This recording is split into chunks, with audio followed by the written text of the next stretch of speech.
Hi everyone. It's been a long time since I've sat down and spoke like this, isn't it, on the vlog channel? Um Put the Vegas vlog out yesterday. Not really a vlog like the conventional ones I do, because the conventional ones are just me sitting here talking. So I've had a lot of people asking me in real life, through Messenger and in comments, what I think about this Scotty G. Well, now it's the Scotty G Smoking Sheriff Paddy Conroy thing. We all know what I'm talking about. Now, I'm gonna go through various things that have gone through my mind and just try and talk. I haven't prepared. I haven't made any lists or anything, so this might be a little bit all over the place. But this is what I think of the whole situation. So, is Scotty G better off on Paddy's farm than he is on the streets? Of course he is. I don't think anybody would say and mean it that Scotty G is better off on the streets. Of course he isn't. Of course he isn't. Is Paddy's farm the best place for him to get clean? Probably not, no, but it's better than nothing. Now, God, I don't know where to start with this. We'll start at the beginning. So, somebody I've known a long time sent me a message saying, Craig, I've spoken to a mutual friend of Scott, and I know that he knows Scotty in real life. Craig, I've spoken to a mutual friend of Scotty's. He's told us Scotty's on the streets. So I was like, right, okay. Didn't really know what to do with the information. Smoking Sheriff had messages saying, Smoking Sheriff did a video saying he'd heard Scotty was on the streets. So I sent Sheriff a message and I said, I'm pretty confident that I can confirm that Scotty is on the streets. So from there, another few days passed. Sheriff sent us this is before Sheriff put the photos out publicly.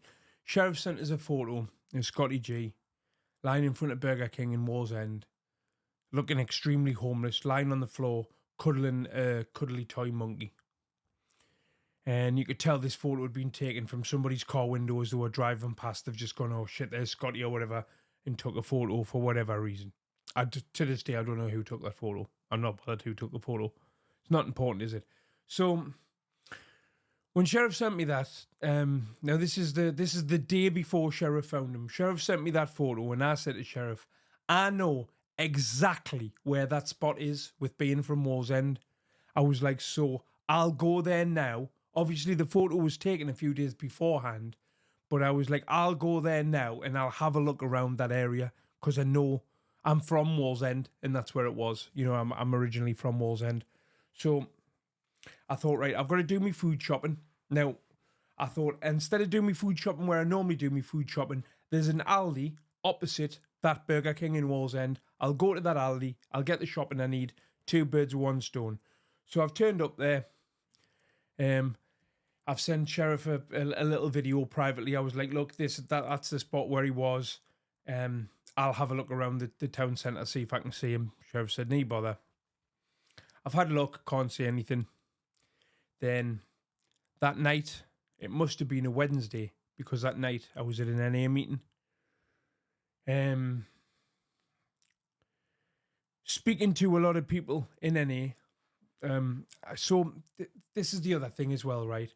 I'm not an expert on addiction by any means, not by any means at all. But I do know more than most. And the reason for that is for the last 9 months now, I've spent at least 3 hours a week in meetings talking and listening to other addicts. Now, I know a lot of people through the rooms that have been homeless, a lot. Some of them said that.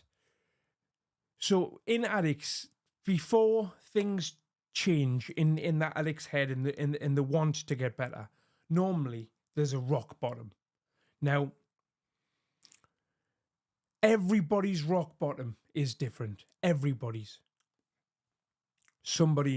I've heard somebody say that when they were homeless, when they were made homeless, that's when they hit rock bottom. And at the same time, I know people that from the rooms that have chosen to be homeless, that have left their family home to go and live on the streets to take drugs still. So that wasn't their rock bottom. Do you know what I mean? So there's no guarantee that that is Scotty's rock bottom. My rock bottom was just was waking up in the morning and not liking my life because I was either always on something off me nut, paranoid, or full of anxiety coming down off something. It's just me life. I didn't enjoy my life anymore. Drugs for me had stopped being fun a very long time ago, and that was my rock bottom. And I think that's why that was my rock bottom as such, is because I've always had everything I've ever wanted. Do you know what I mean? I just I've been fortunate enough and blessed to be in a position where I've never been anywhere near homeless. I've never had to steal off people to buy drugs or anything like that. Do you know what I mean? But that's just my circumstances. If I was in different circumstances, in the height of my addiction, I definitely, if I didn't have any way of getting drugs, I would have probably gone out and stolen or done sort of committed some crime to do it. But I was fortunate enough to have not had to have done that. So my rock bottom was my life should be brilliant. I should wake up every day and be dead happy. Had no reason to be sad, but drugs were making me sad, and that was my rock bottom. Was a realization that this had stopped being fun a very long time ago. So where this is just babble, Craig, isn't it? Hold on a second. So there's no guarantee that was Scotty's rock bottom. I mean, hopefully it was. Hopefully he doesn't have to experience anything lower than living on the streets. I can imagine. Well, I can't even begin to imagine what that must be like. It must be fucking awful. I mean, you know, Scotty inherited some money, didn't he, off when his mother passed away. And he had, you know, he would speak about his nice apartment and the sports car and that he bought, that he later sold probably to feed his addiction with. And he comes across to me, Scotty, if you watch his videos over the past few years, he comes across as quite a proud person. You know what I mean? Like he's always talking about, oh, this is an Armani top and these are such and such pants. And you can tell at one point he really used to take pride in who he was. So to see a photo of him lying on the fucking floor in the middle of the street cuddling a cuddly toy, homeless, isn't nice. It's not nice. Now, me and everybody in this story have had our differences in the past. I did a show at one point taking the piss out of Scotty. Me and Dale used to do a show called Beam Me Up Scotty, taking the piss out of him. And the reason that started is because Scotty came out one day and put a video out calling me a paedophile. Just straight up calling me a nonce, a pedo, a wrongin' and all this. And I thought, all right, well, if you want to make videos, then let's make videos. And I did that for a little bit of back and forth, and then me and Scotty spoke. Scotty said, sorry, I apologised to him. That was the end of that. Obviously, me and Paddy have had our differences. It's well documented. Me and Sheriff have had our differences. It's well documented. But they're all things that have been nipped in the bud and are finished with now. So anything I say in this isn't swayed by any past relationship, because I hold no grudges. I've got nothing against either of those, any of those three people at all, to tell you the truth. It's all under the bridge. It's all water under the bridge now. So then the next day, sheriffs came to Newcastle, found Scotty, took him to the farm. To be honest with you, I was very surprised that Scotty wanted to go. But then at the same time, not surprised, because he was on the streets. And by the sound of things, I think he's been I don't want to say this for definite because I've got nothing to back this up, but I think it would appear that Scotty's lost his apartment, probably for not paying his rent. Which, when an addict is on benefits like that, and they always give the housing benefit to the addict and then rely on the addict to pass it to the landlord. That's not going to go well, is it? That's never going to go well. They should have something set up. I don't know if they do, but they should have something set up where perhaps they pay their landlord direct or something like that. Because if you've got no money and you're an addict and you owe rent and your rent goes in the bank and you can go out and buy the drugs that you need, you're always going to prioritize the drugs, aren't you? Especially when they're the type of drugs that Scotty is addicted to. You know, your opiates, your benzos, stuff like that. Stuff that's physically addictive. Stuff where you are physically sick. You are physically ill if you can't get them when you need them. So Scotty's at the farm. They've got the right, this GoFundMe. Let's talk about GoFundMes for a minute. I never, ever get why people get upset when people start GoFundMes online. I've said this before. I've said this about other GoFundMes in the past, right? You see a GoFundMe online, it's completely up to each and every individual if they choose to give that GoFundMe money or not. So, personally, at this stage, I'm not going to give them any money towards what's happening. If in a month's time, if Scotty is serious about this, I'll happily buy Scotty a couple of gas bottles or whatever it is that he does and do my bit to help him. But I need to see that this is for real first. And by for real, I mean that's to see that Scotty sticks to it, because I get loads of messages, even with us going to NEA. I get loads of messages of people in the go, "Oh, been watching your videos, Craig. I want what you've got. I want to get sober." Don't get me wrong, right? I'm 9 months now, and it's the best fucking thing I've ever did in my life. It's the best thing I've ever did in my life. I'm happier. I'm physically healthier. I'm mentally healthier. Every issue I had in my life over the last 9 months has sorted itself out completely. And because I'm not in the madness anymore, I'm not creating new problems on a fucking daily basis where the problems would just be never ending. So I'm in a really peaceful place in my life right now, and I'm very grateful for my sobriety. It means a lot to me. And I think it means a lot to all addicts that are in recovery, and we'll put a pin in that and come back to it. So the GoFundMe thing, I don't understand why people get annoyed because somebody's got a GoFundMe.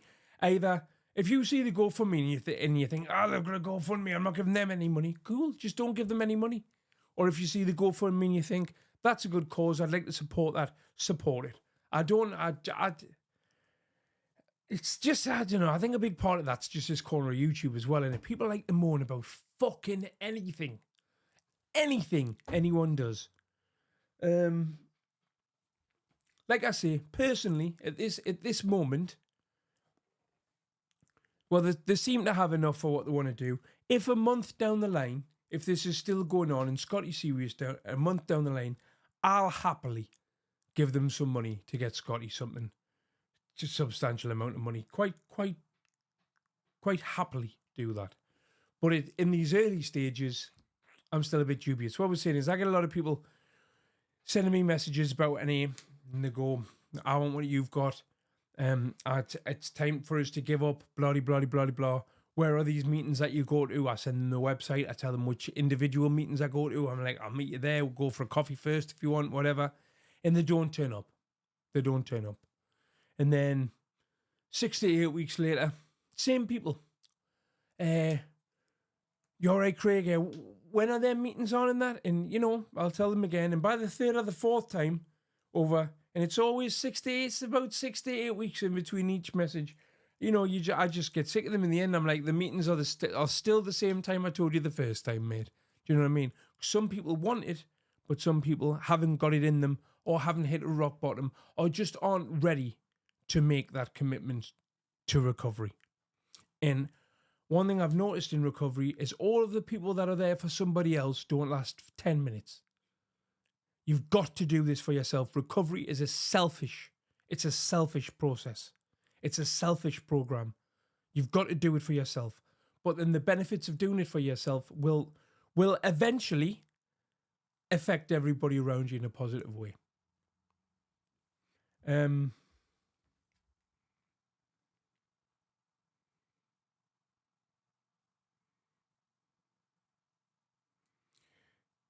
Where was I? Sorry, that was Chrissy texting me. Right. So there's two sides to recovery. And right, there's the physical part of it and there's the mental part of it. Now, my advice, and this is only based on my experiences, and like I say, I'm not an expert, but I do know more than most because I do spend 3 hours a week talking to people in recovery. And I have done now for 9 months. So it's quite a substantial amount of hours. Giving up the physical side of drugs is one thing, right? Mentally, being in a place, staying in a place mentally where you don't want to take drugs anymore is another one. I've tried to give up drugs 100 times, at least 100 times. And the only time it's ever worked for me and I've got any real clean time under my belt and my life has gotten better and I feel happy doing it is going to meetings. I would recommend that Scotty tries NA. He might not like it. He might fucking hate it. I personally, from what I've seen of Scotty, he likes to talk to people, doesn't he? He's quite a talker. I think he would benefit from it massively, but he might not. But it's worth a try because it's all good and well getting them clean on the farm, but he will sooner or later need to stand on his own 2 feet. And NA would give him a great base to do that. It would give him a great base to do that. If you can't get to meetings, being up at Hayden Bridge, I think I looked on the website. I think the closest meeting to Hayden Bridge I could find is Carlisle, which is fucking miles away. But you can do them online. So you can do Zoom meetings. You can do Zoom NA. And I think something like that would benefit him. And they say when you start NA, you should do 90 meetings in 90 days. I didn't have the time to do that. I really didn't. So I think I did 7 meetings in my first week, and then I found 2 I liked, and I've kept those 2. So I go every 3 days of my life, I go to a meeting, and that's enough to keep it fresh in my head. But Scotty's got nothing but time. Scotty could do 90 meetings in 90 days on Zoom on his phone. I think that would be a great idea. So that's my 2 pence on that. What else is there? Yeah, people like Narrative Destroyer and their opinions, right? Recovery means an awful lot to an addict. It's the most important thing in my life, to be honest with you. It's the thing that I prioritize over anything. And you will never understand that. You don't just have to be an addict to understand that. You have to be an addict who's at least been through recovery. They might not even still be in recovery. They might have relapsed or whatever, but you need to have at least experienced it to get what I mean. So when people have the different opinions on Scotty's recovery, and it's coming from ex-addicts, I know Narrative Destroyer is in recovery himself, and I don't know what his drug of choice was. I don't.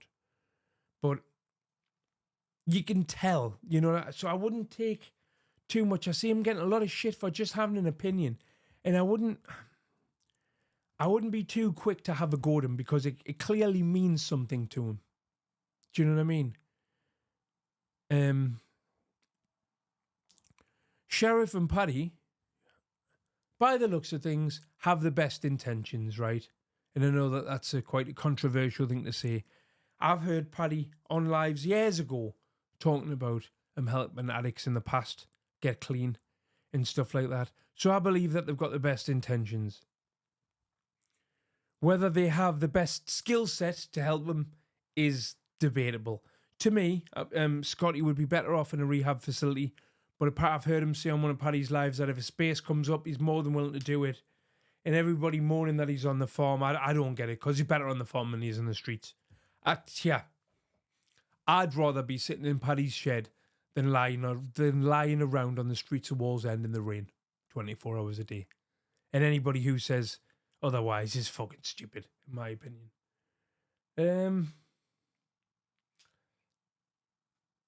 I think what's going to happen here is I'm going to end this video and I'm going to watch it back before I post it. I'm going to go, I should have said that, or I forgot to say that. But if I do, I can always make another one, can't I? But anyway, welcome back to the vlogs. Going to do a lot more of these. Going to do a lot more of these over the foreseeable future. So subscribe. This is a new vlog channel. You may have been subscribed to the old one. The old vlog channel has now become the Giving It Away podcast. The Giving It Away podcast channel, which is my recovery podcast. And this channel is now the vlog channel. So you may need to resubscribe because you might think you're subscribed to this channel, but you're actually not. But we'll leave that there for today anyway, and I'll be back tomorrow with more drill. See you later.